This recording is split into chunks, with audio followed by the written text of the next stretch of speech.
It's really remarkable how you can achieve anything in life. It's also remarkable how long it takes. I always thought an overnight success was literally overnight. And I don't want to tell you how many years ago I sat in the audience and thought, oh, one day I'll have a big company. And isn't that the great thing about business? You know, when you're doing $1 million a year, you think, oh, if I could get to 5 million. One day, if I could get to 5 million. I spoke at a conference a couple of weeks ago, and the biggest business in the room was 2 million. And I asked them, how do you define big? What's your dream? And they were like, 5 million.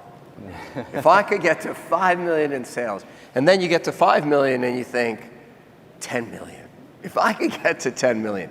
And that's what I love about businesses, it never stops. I mean, our company this year will do close to 150 million, and we're really proud of that, and big pat on the back, but on a global scale with the people we compete with, we're insignificant. So we're like, 250, how did we get to 250? Let's go. Yeah, but the CEOs of those other companies don't get invited to Dancing with the Stars. That's true. You know, I always tell my customers, you know, it's interesting, Tony talked about a brand, and I find that as I talk to a lot of businesses, the ones on the smaller end of the spectrum are worse at marketing and tend to be worse at sales. Large to small or more successful than not. People that tend to be on this end of the spectrum aren't as sales or marketing driven. And I'm generalizing, but they tend to believe that the world will beat a path to their door. You know, they tend to be the kind of people that say, as long as I build something great, people will find me. From my experience, I've learned that, you know, there's no such thing as genius in the darkness of the basement. The world does not beat a path to your door. There really is no such thing as a better mousetrap unless you're telling a customer you have a better mousetrap. I mean, you've gone so far. Let's start at the very beginning because it's such a great story. You have such a great story. I'll open it by asking about the creation legend of Robert Herjavec and start with one word, Zbieg. So, Eric, you know, the village I was raised in is called Zbieg, which is a Croatian word, which this is how nice a place it was. It actually is the Croatian word for flee. Because it was a small village that during the wars people would only come to if they were fleeing somewhere else. You know, it's an entire melodramatic story. I'm actually not a first generation immigrant. I actually came to Canada on a boat when I was 8 years old, and the boat was called, to make it even more Hollywoody and melodramatic, the boat was called Cristoforo Colombo. You know, in the whole 9 yards. My dad was in jail multiple times, and last time he got thrown in, he was told if he ever comes back, he's never coming back. And then he grabbed my mom and I, we crossed the border to Italy, one suitcase, landed on a dock, and my mom remembered she had a friend, and we took the train from Halifax to Toronto, lived in their basement for 18 months, and you know, here we are. And so one of the things, you know, people always say, oh, you're the nice shark and you're nice on the show. And I always say, well, you know, it's relative because the other guys are such jerks at times, right? But I am a nice guy until somebody starts complaining to me about how hard they have it. And I have to tell you, nothing pisses me off more than people that complain. Or people that have this feeling that life owes them something. And I kind of really learned that from my dad. I mean, my dad was this really proud guy, and he would say that he was a political prisoner. He wasn't.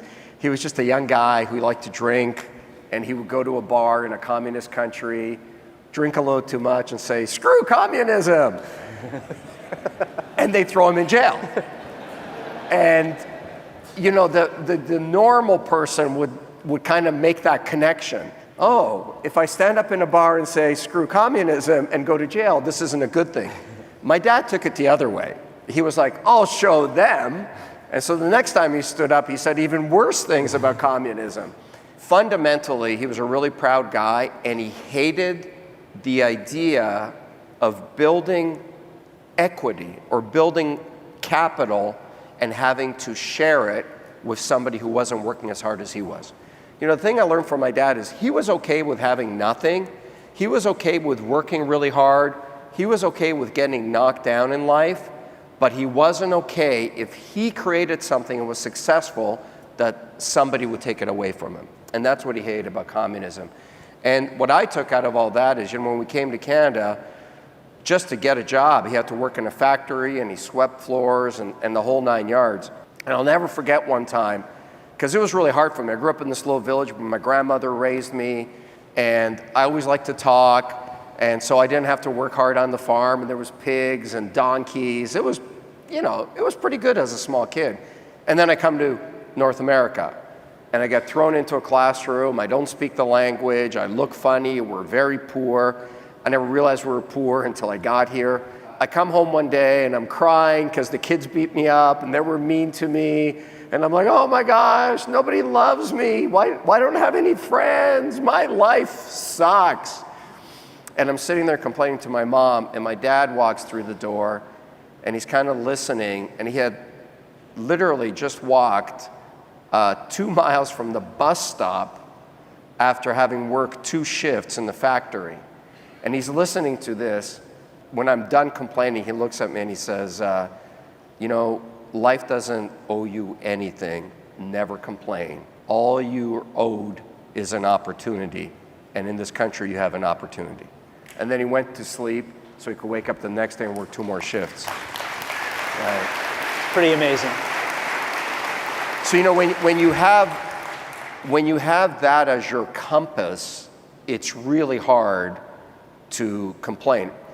There are days, like everybody in this room, there are days where I see overbearing difficulty. There are days where I see more no than I see yes. There are days where I see harder things than I see opportunities, but it doesn't last that long. You know, it's not about eliminating that stuff out of your life. It's working through it and keeping going.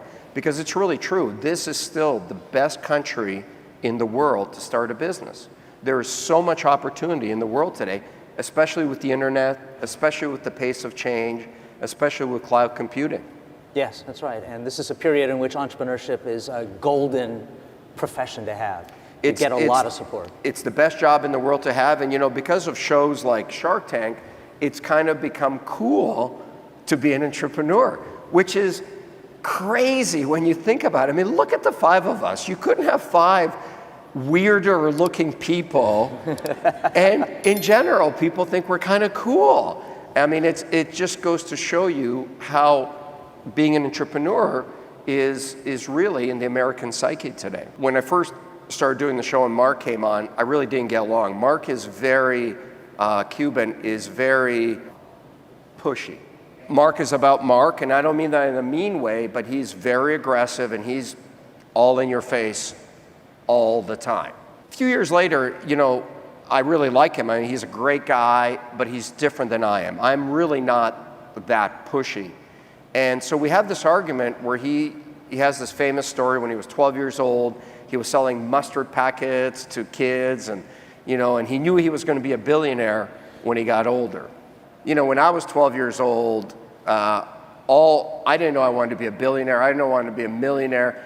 I didn't know anything. I just didn't want to be poor.